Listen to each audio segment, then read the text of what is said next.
तो G54 5G को भी 15,999 रुपए की प्राइस में 8 GB की रैम और 128 GB स्टोरेज वाले वेरिएंट को बाई कर सकते हैं। वही दूसरी तरफ इन्फिनिक्स के नोट 30 5G को भी 15,999 रुपए की प्राइस में 8 GB की रैम और 256 GB स्टोरेज वाले वेरिएंट को बाई कर सकते हैं। तो अगर आप लोग भी इन दोनों स्मार्टफोन को लेकर कंफ्यूज थे कि कौन सा स्मार्टफोन लेना सही रहेगा, तो आज के इस कंपैरिजन वीडियो को आप लोगों को पूरा जरूर देख के जाना चाहिए। तो बिना देरी करे चलिए वीडियो को हम शुरू करते हैं। दोनों स्मार्टफोन का अगर परफॉर्मेंस की बात करी जाए, जैसा कि आप सभी लोग जानते होंगे कि एक स्मार्टफोन के लिए उसका प्रोसेसर काफी इंपॉर्टेंट पार्ट होता है। वैसे तो इन दोनों स्मार्टफोन के प्राइस में कोई डिफरेंस देखने को नहीं मिलता, पर परफॉर्मेंस के मामले में तो क्लियर विनर निकल के आता है मोटो का G54 5G, क्योंकि मोटो G54 5G में मीडियाटेक का डायमेंसिटी 7020 का प्रोसेसर देखने को मिल जाता है। वही दूसरी तरफ इन्फिनिक्स के नोट 30 5G में मीडियाटेक का डायमेंसिटी 6080 का प्रोसेसर देखने को मिल जाता है। अगर परफॉर्मेंस वाइज बात करी जाए तो इन दोनों स्मार्टफोन में से आप लोगों को मोटो G54 5G में काफी ज्यादा बेटर परफॉर्मेंस देखने को मिल जाएगा। वही इन दोनों स्मार्टफोन के अगर AnTuTu स्कोर की बात करी जाए तो उसमें भी क्लियर विनर निकल के आता है मोटो का G54 5G, क्योंकि मोटो G54 5G का जो AnTuTu स्कोर निकल के आता है 4,73,000 निकल के आता है। वही दूसरी तरफ इन्फिनिक्स के नोट 30 5G का जो AnTuTu स्कोर निकल के आता है वो 3,94,000 निकल के आता है। अगर आप लोग भी इन दोनों में से किसी स्मार्टफोन को खासकर गेमिंग के लिए लेने के लिए सोच रहे हो तो इन दोनों स्मार्टफोन के GFX स्कोर यानी गेमिंग स्कोर को जानना बहुत ज्यादा जरूरी है। जब इन दोनों स्मार्टफोन में 30 मिनट तक गेम को प्ले किया गया तो मोटो G54 5G का जो गेमिंग स्कोर निकल के आता है वो 3,400 निकल के आता है। वही दूसरी तरफ इन्फिनिक्स के नोट 30 5G का जो गेमिंग स्कोर निकल के आता है वो 2,300 निकल के आता है। तो एक बात तो क्लियर हो गई, इन दोनों स्मार्टफोन की प्राइस में कोई डिफरेंस देखने को नहीं मिलता, पर गेमिंग परफॉर्मेंस के मामले में तो काफी ज्यादा बेटर हो जाता है मोटो का G54 5G। दोनों स्मार्टफोन का अगर डिस्प्ले सेगमेंट की बात करी जाए तो इन दोनों स्मार्टफोन के डिस्प्ले की क्वालिटी में तो कोई डिफरेंस देखने को नहीं मिलता, पर डिस्प्ले के साइज में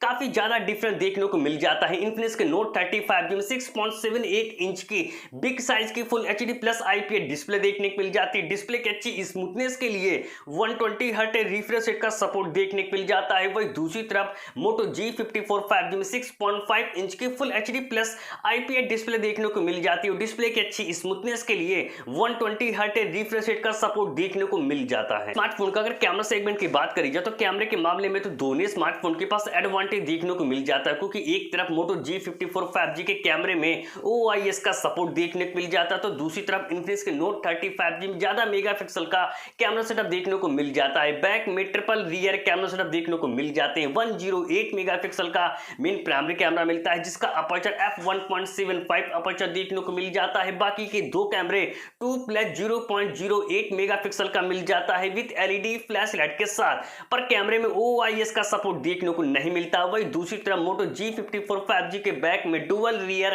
कैमरा सेटअप देखने को मिल जाते हैं। 50 मेगापिक्सल का मेन प्राइमरी कैमरा मिलता है, जिसका अपर्चर f1.8 अपर्चर देखने को मिल जाता है। बाकी का दूसरा कैमरा 8 मेगापिक्सल का मिल जाता है विद LED फ्लैश लाइट के साथ, और कैमरे में OIS का सपोर्ट देखने को मिल जाता है। सेल्फी कैमरे की अगर बात करी जाए तो दोनों स्मार्टफोन में एक जैसा मेगापिक्सल वाला सेल्फी कैमरा देखने को मिल जाता है, फिर भी सेल्फी के मामले में क्लियर विनर निकल के आता है इन्फिनिक्स का नोट 30 5G। उसकी एक सबसे बड़ी वजह है कि इन्फिनिक्स के नोट 30 5G में काफी कम अपर्चर वाला सेल्फी कैमरा देखने को मिल जाता है। 16 मेगापिक्सल का सेल्फी कैमरा देखने को मिल जाता है, जिसका अपर्चर f2.0 अपर्चर देखने को मिल जाता है। वही दूसरी तरफ मोटो G54 5G में भी 16 मेगापिक्सल का सेल्फी कैमरा देखने को मिल जाता है, पर उसका अपर्चर f2.4 अपर्चर देखने को मिल जाता है। दोनों स्मार्टफोन का अगर बैटरी सेगमेंट की बात करी जाए तो बैटरी के मामले में भी दोनों स्मार्टफोन के पास एडवांटेज देखने को मिल जाता है, क्योंकि एक तरफ इन्फिनिक्स के नोट 30 5G में 5000 mAh की बैटरी देखने को मिल जाती है। 45 वाट की फास्ट चार्जिंग के साथ